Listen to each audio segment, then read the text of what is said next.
ایک بہت اہم ترین بات یہ ہے کہ آپ کو معلوم ہے کہ اسرائیل کا مسئلہ بہت عرصے سے چل رہا ہے. یہ جو پاکستان کے حالات خراب ہو رہے ہیں نا، اسرائیل کی کوشش ہے گریٹ اسرائیل بنانے کی. اسرائیل کا یہ دعویٰ ہے کہ بیت المقدس پہ حضرت سلیمان علیہ الصلوۃ والسلام کے ذریعے یہودیوں کی حکومت قائم ہوئی تھی. اللہ نے ان سے وعدہ کیا تھا کہ پوری دنیا میں تمہاری حکومت قائم ہوگی. قرآن کے مطابق ان کی بدعمالیاں تھیں جس کی وجہ سے اللہ نے ان سے حکومت چھین لی اور قیامت تک کے لیے ان پر ذلت کو مسلط کر دیا. قرآن میں جگہ جگہ درس قرآن میں آپ لوگ سنتے رہتے ہیں. لیکن یہودی ابھی بھی اس خوش فہمی میں مبتلا ہے کہ دنیا پر حکومت کرنا صرف اور صرف ہمارا حق ہے. نحن ابناء اللہ، ہم اللہ کے بیٹے ہیں. اس کے لیے آپ دیکھ سکتے ہیں کہ یہودیوں نے پوری دنیا میں بکھرے ہوئے تھے. یہ یہودی آپ اپنے والدین سے پوچھیں تو وہ بتائیں گے کہ ہمارے بچپن میں یہاں کراچی میں بھی بہت سارے یہودی تھے، پوری دنیا میں یہودی تھے. یہاں آج بھی آپ کو کراچی میں اور پاکستان کے دوسرے علاقوں میں یہودیوں کی عبادت گاہیں ملیں گی. مگر آپ کو معلوم ہے اب یہودی پوری دنیا سے سمٹتے سمٹتے کہاں جا رہے ہیں؟ اسرائیل کی طرف جا رہے ہیں. کیوں؟ یہ ایک ان کے پلان کا حصہ ہے کہ گریٹ اسرائیل یعنی بیت المقدس اپنے قبضے میں لیا جائے اور پھر اسرائیل کی حدود کو بڑھاتے بڑھاتے کہاں تک پہنچایا جائے. اس میں سعودی عرب بھی داخل ہے، مدینہ بھی داخل ہے. کیونکہ یہودیوں کا یہ کہنا ہے کہ ہمیں مدینہ سے نکالا گیا تھا، ہمارے بڑے بڑے باغ تھے، اور میں نے خود مدینہ میں یہودیوں کا قلعہ دیکھا ہے. کتنی عمارتیں وہاں مسمار ہو چکی ہیں، نام و نشان ختم ہو گیا ہے.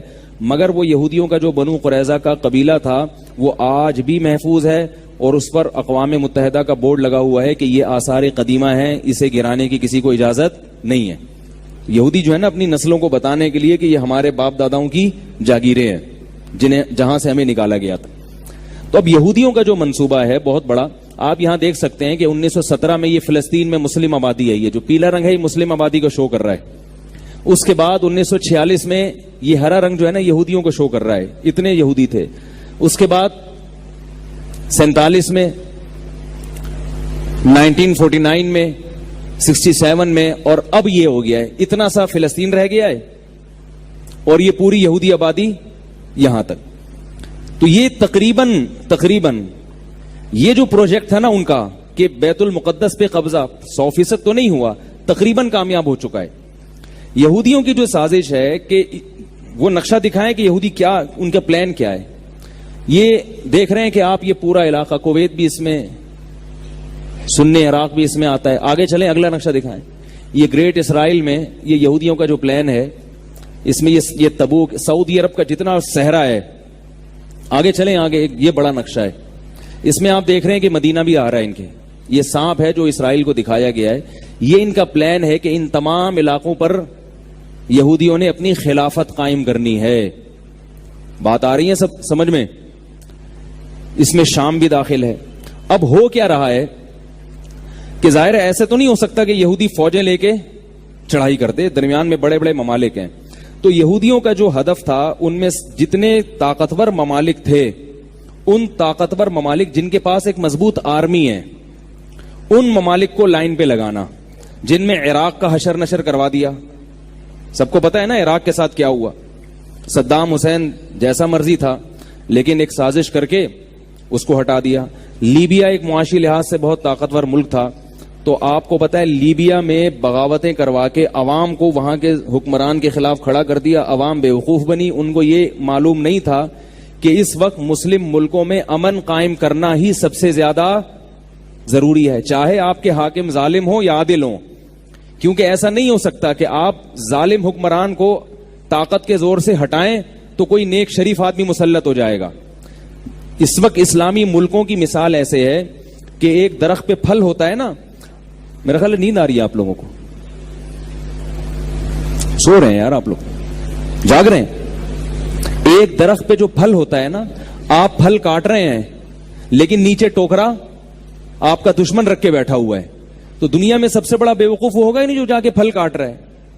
تو چاہے وہ سعودی عرب ہو، چاہے وہ پاکستان ہو، چاہے لیبیا ہو، چاہے مصر ہو، کہیں بھی مسلم ملک میں اگر بغاوت ہوتی ہے تو اس کا فائدہ کون اٹھائے گا؟ اسلام دشمن طاقتیں اٹھائیں گے, یہودی اٹھائیں گے, اور یہودی چاہ رہے ہیں کہ بغاوتیں ہوں.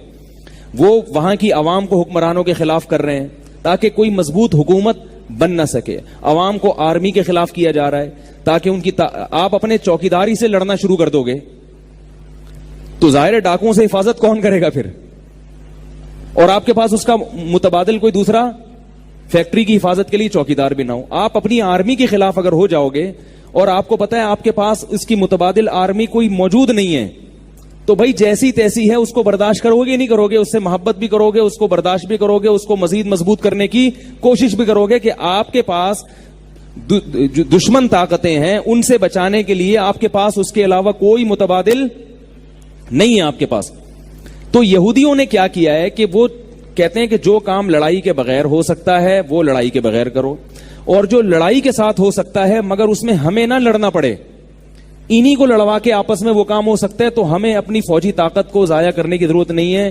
انہی کو جنت کی لالچ دے کر اور جنت کے نام پہ انہی سے فدائی حملے کرواؤ, انہی سے بم دھماکے کرواؤ. نہیں آ رہی میرا خیال ہے بات. انہی کو کہو کہ بھائی یہ تمہارے ظالم آرمی ہے, ظالم فوج ہے, یہ ظالم حکمران ہے, تم پھٹو گے تو کہاں جاؤ گے؟ سیدھا جنت میں. وہ تو پتہ نہیں کہاں جا رہا ہے لیکن اس پھٹنے سے نتیجہ کیا نکل رہا ہے؟ پورا ملک پھٹ رہا ہے. اور پورا جو اسلام دشمن طاقتیں آپ دیکھ لو نا, ابھی دنیا میں جو اسلام کے نام پہ جو مسلح تحریکیں چل رہی ہیں, ان مسلح تحریکوں سے روزانہ لاکھوں مسلمانوں کا خون بہ رہا ہے, اور اسلام دشمن طاقتوں کا اس سے بال بھی خراب نہیں ہو رہا.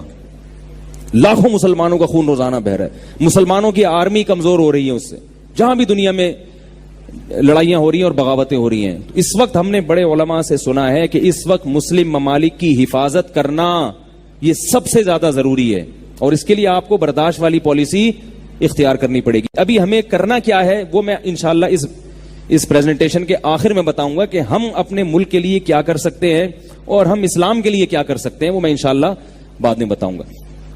تو یہ جو پیچھے جائیں, یہ جو گریٹ اسرائیل ہے نا, اس میں عراق کو تباہ کر دیا انہوں نے. شام رکاوٹ بن رہا تھا, شام کا بیڑا غرق کر دیا. آپ کو پتا ہے وہاں تحریکیں جہاد کے نام پہ کھڑی ہوئی ہیں, خلافت کے نام پہ کھڑی ہوئی ہیں, اور اتنی تحریکیں وہاں کھڑی ہو گئی ہیں کہ کوئی جائے تو پتہ ہی نہیں چلتا کہ کون کس سے لڑ رہا ہے, اور وہ ایک تباہی کے دہانے پر کھڑا ہے وہ ملک. لیبیا کی حالت آپ کو پتا ہے کہ اس کو تباہ و برباد کر دیا. مصر میں حالات بہت خراب ہیں. اور اچھا اب جو ہے ایران ایک طاقتور ملک تھا لیکن ایران کا معاہدہ ہو گیا ہے. اچھا ایران جو تھا وہ ایران چاہتا ہے کہ ان علاقوں پر اپنی حکومت قائم کرے. فلسطین ایران اپنے قبضے میں لے اور شام ایران کے قبضے میں آئے. تو اس معاملے میں تو ایران اسرائیل ایک دوسرے کے دشمن ہیں. سمجھ میں آ رہی ہے بات؟ لیکن بہت ساری چیزوں میں ایران اسرائیل ایک دوسرے سے ملے ہوئے ہیں. عربوں کے خلاف ایران اور اسرائیل کا اتحاد ہے. پاکستان کے خلاف بھی بہت ساری سازشیں ہو رہی ہیں. تو اس وقت ان کی نگاہوں میں صرف اور صرف ایک ملک ہے جو مکہ اور مدینہ کا دفاع کر سکتا ہے. وہ کون سا ملک ہے؟ وہ پاکستان.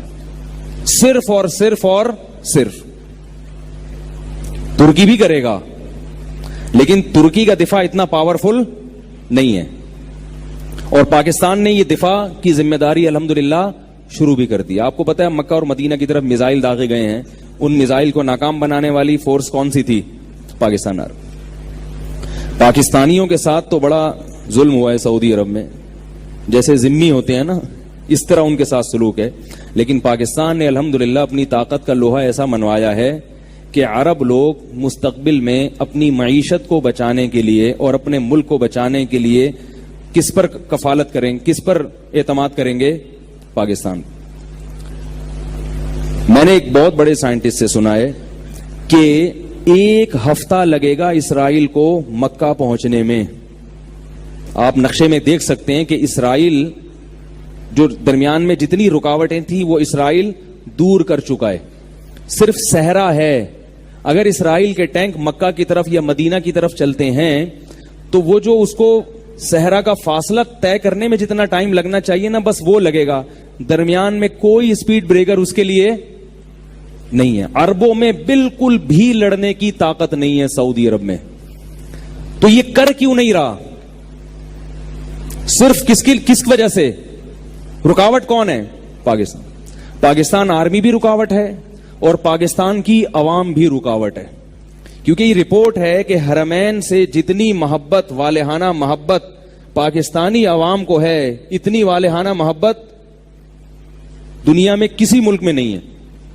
اس کا جیتا جاگتا ثبوت یہ ہے کہ سب سے زیادہ حاجی اور سب سے زیادہ عمرہ کرنے والے لوگ پاکستان سے جاتے ہیں.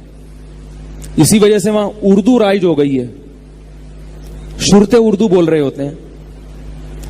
میں ایک دفعہ شرطا سے بات کر رہا ہوں, میں عربی میں بات کر رہا ہوں, کہہ رہے سامنے. میں نے کہا یہ کیا بات کر رہے ہیں؟ مجھے سمجھ میں نہیں آیا کہ ان کی زبان میں سامنے پتہ نہیں کس کو کہتے ہیں. میں نے کہا یہ عربی سمجھتا ہوگا ٹوٹی پھوٹی, میں بھی عربی بول لیتا ہوں, لیکن وہ بار بار کہہ رہا ہے وہ سامنے ہے بھائی. تو بڑی ہنسی آ رہی تھی مجھے اس کی بات سن کے. تو یہ اردو اتنی زیادہ رائج کیوں ہو گئی ہے؟ اس لیے کہ اردو اسپیکنگ بہت جاتے ہیں, بہت زیادہ حج کرنے جاتے ہیں اردو اسپیکنگ, بہت زیادہ عمرہ کرنے جاتے ہیں اردو اسپیکنگ. تو آپ اگر پاکستان کی واٹ لگانے کی بات کرو گے تو اس کا مطلب آپ کا حرمین آپ کے ہاتھ سے گیا.